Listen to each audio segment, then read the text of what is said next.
Baik, Om Swastiastu. Halo semua. Pada kesempatan kali ini, kelompok kami akan membawakan materi mengenai salah satu tokoh pendidikan beserta pengaruh beliau dalam dunia pendidikan. Sebelum itu, izinkan kami memperkenalkan diri terlebih dahulu. Saya, Safita Raditya Putri, dengan NIM 221-2021-109, dan dua rekan saya, Saya Putu Gede Besar Estiko dengan NIM 221-2021-078. Dan saya, Niputri Citrasnayanti dengan NIM 221-202-1119.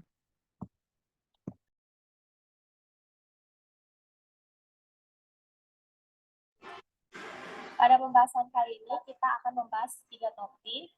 Topik pertama yaitu biografi tokoh pendidikan. Topik kedua yaitu pandangan beliau mengenai pendidikan. Yang terakhir adalah implikasi pandangan beliau terhadap pendidikan.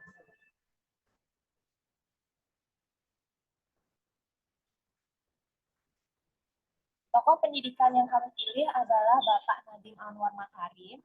Beliau memiliki gelar Bachelor of Arts dan Master of Business Administration. Beliau lahir pada 4 Juli 1984 di Singapura. Nadiem Makarim ini memiliki ayah bernama Nono Anwar Makarim dan ibunya yang bernama Atika Al-Ghazali yang merupakan penulis lepas dari Putri Hamid Al-Ghazali, salah satu seorang perintis kemerdekaan Indonesia. Nadiem Makarim memiliki 2 saudara perempuan. Next slide, please. Selanjutnya, kita akan membahas pendidikan dari Nadiem Makarim. Diketahui bahwa Nadiem Makarim mulai bersekolah dari SD, SMP itu di Jakarta. Kemudian beliau lulus sekolah menengah atas di Singapura. Dari Singapura, ia kemudian melanjutkan pendidikannya di jurusan International Relations di Brown University, Amerika Serikat.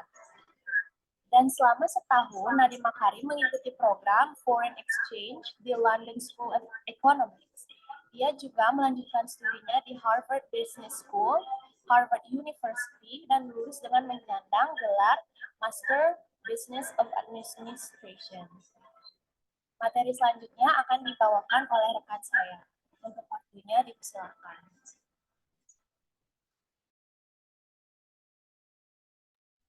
Baik, di sini saya akan menjelaskan mengenai karir dan bisnis yang dimiliki oleh Pak Nadiem Makarim. Setelah Pak Nadiem Makarim tamat dari pasca sarjananya, beliau langsung memulai karirnya. Pada tahun 2006, beliau bekerja sebagai konsultan manajemen di McKinsey & Company, yang merupakan sebuah perusahaan yang bekerja memberikan saran mengenai manajemen strategi ke perusahaan, pemerintah, dan organisasi lainnya. Tapi beliau bekerja di sana sampai tahun 2009. Lalu beliau melanjutkan karirnya menjadi co-founder dan managing director dari Zalora Indonesia pada tahun 2011. Tapi pada tahun 2012, Pak Nadiem memutuskan untuk berhenti bekerja di sana dan membangun perusahaan startup-nya sendiri yang kita semua tahu namanya itu Gojek. Pada tahun 2013, beliau bekerja di Kartuku sebagai Chief Innovation Officer sambil mengembangkan startup pertamanya itu Gojek. Sejak awal berdiri, perusahaan Kartuku tidak mempunyai kompetitor dalam sistem pembayaran non-tunai di Indonesia. Kartuku kemudian diakuisisi Gojek untuk memperkuat GoPay sebagai pembayaran non-tunai. Gojek yang selanjutnya beliau melanjutkan karirnya yaitu Gojek yang berdiri pada tahun 2010 yang merupakan sekarang salah satu dari 19 dekakorn dunia. Gojek yang awalnya hanya menawarkan pengiriman barang dan layanan ojek dengan sepeda motor, sekarang Gojek sudah berubah menjadi aplikasi yang lebih besar, melayani lebih dari 20 layanan mulai dari transportasi, kebutuhan sehari-hari, bersih-bersih rumah, hingga platform pembayaran digitalnya yang dikenal dengan GoPay. Terakhir, pada tanggal 20 Oktober 2019, Pak Nadiem secara resmi mengundurkan diri sebagai Direktur Utama Gojek setelah dirinya dipanggil oleh Pak Presiden Joko Widodo ke Istana Negara. Pak Nadiem dilantik sebagai Menteri Pendidikan dan Kebudayaan pada masa pemerintahan Jokowi sampai hingga sekarang. Selanjutnya ada pandangan beliau mengenai pendidikan. Yang pertama adalah perubahan Perubahan tidak dapat dimulai dari atas. Semuanya berawal dan berakhir dari guru. Jangan menunggu aba-aba, jangan menunggu perintah, ambillah langkah pertama. Yang kedua ada pendidikan itu hanya di dalam kelas. Maksud saya pendidikan itu tidak hanya ada di dalam kelas. Bukan hanya guru, tapi juga orang tua dan bagaimana kita berinteraksi dengan masyarakat. Materi selanjutnya akan dijelaskan oleh rekan saya.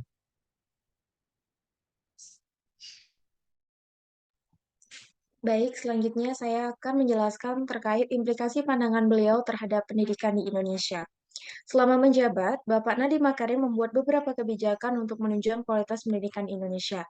3 di antaranya adalah kurikulum Merdeka Belajar Kampus Merdeka atau yang dikenal sebagai MBKM, penghapusan ujian nasional sebagai syarat kelulusan, dan penerapan asesmen nasional sebagai pengganti dari ujian nasional itu sendiri.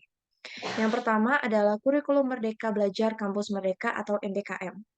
Program MBKM ini merupakan bagian dari kebijakan Merdeka Belajar oleh Kementerian Pendidikan, Kebudayaan, Riset, dan Teknologi Republik Indonesia yang memberikan kesempatan bagi mahasiswa-mahasiswi untuk mengasah kemampuan mereka sesuai minat bakat dan terjun langsung ke dunia kerja sebagai persiapan karir di masa depan.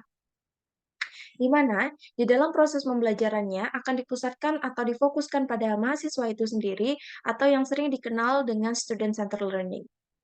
Kampus Merdeka merupakan wujud pembelajaran di perguruan tinggi yang otonom dan fleksibel sehingga tercipta kultur belajar yang inovatif, tidak mengekang, dan juga sesuai kebutuhan dari mahasiswa itu sendiri.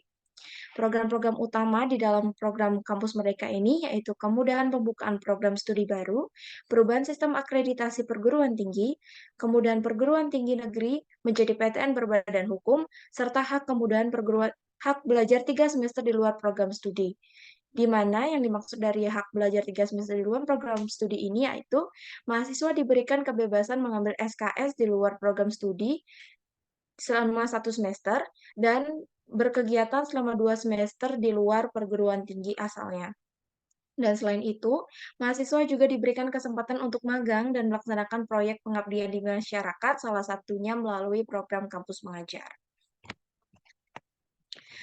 Lanjut, penghapusan ujian nasional sebagai syarat kelulusan. Dalam surat edaran Mendikbud nomor 1 tahun 2021 telah tercantum keputusan bahwa ujian nasional dan ujian kesetaraan ditiadakan. Berkenaan dengan penyebaran COVID-19 yang semakin meningkat, sehingga perlu dilakukan langkah yang responsif dan mengutamakan keselamatan dan kesehatan lahir batin peserta didik, pendidik, dan tenaga kependidikan. Dengan ditiadakannya ujian nasional dan ujian kesetaraan mulai dari tahun 2021, maka UN dan ujian kesetaraan tidak lagi menjadi syarat kelulusan atau seleksi masuk ke jenjang pendidikan yang lebih tinggi. Sehingga ada 3 hal yang menjadi persyaratan kelulusan peserta didik dari satuan atau program pendidikan. Yang pertama, peserta didik wajib untuk menyelesaikan program pembelajaran di sekolah yang dibuktikan dengan rapor tiap semesternya. Yang kedua, peserta didik memperoleh nilai sikap atau perilaku minimal baik. Dan yang terakhir, mengikuti ujian sekolah atau ujian yang diselenggarakan oleh satuan pendidikan itu sendiri. Lanjut, asesmen nasional. Asesmen nasional adalah program penilaian terhadap mutu setiap sekolah, madrasah, dan program kesetaraan pada jenjang dasar dan menengah. Mutu satuan pendidikan dinilai berdasarkan hasil belajar murid yang mendasar dengan literasi, numerasi, dan karakter, serta kualitas proses belajar mengajar dan iklim satuan pendidikan yang mendukung pembelajaran. Informasi-informasi tersebut diperoleh dari 3 instrumen utama, yaitu asesmen kompetisi minimum atau AKM, survei karakter, dan survei lingkungan belajar. Asesmen nasional bertujuan untuk menunjukkan apa yang seharusnya menjadi tujuan utama sekolah, yaitu mengembangkan kompetensi dan karakter murid. Asesmen nasional juga memberi gambaran tentang karakteristik esensial sebuah sekolah yang efektif untuk mencapai tujuan utama tersebut. Hal ini diharapkan dapat mendorong sekolah dan dinas pendidikan untuk memfokuskan sumber daya pada perbaikan mutu pembelajaran. Namun, asesmen nasional tidak menentukan kelulusan seorang siswa. Asesmen nasional juga tidak diberikan kepada siswa di akhir jenjang satuan pendidikan. Asesmen nasional tidak digunakan untuk hasil atau skor asesmen nasional tidak akan mempengaruhi kelulusan dari peserta didik itu sendiri. Asesmen nasional diharapkan menjadi dasar dilakukannya perbaikan sistem pembelajaran di satuan pendidikan. Dengan demikian, asesmen nasional tidak terlibat atau tidak terkait dengan kelulusan seorang peserta didik. Penilaian untuk kelulusan peserta didik merupakan kewenangan pendidik dan satuan pendidikan. Waktu saya kembalikan kepada moderator. Baik, terima kasih. Sekian dari presentasi yang dapat kami paparkan. Mohon maaf apabila ada kesalahan kata. Kami tutup dengan para mesanti.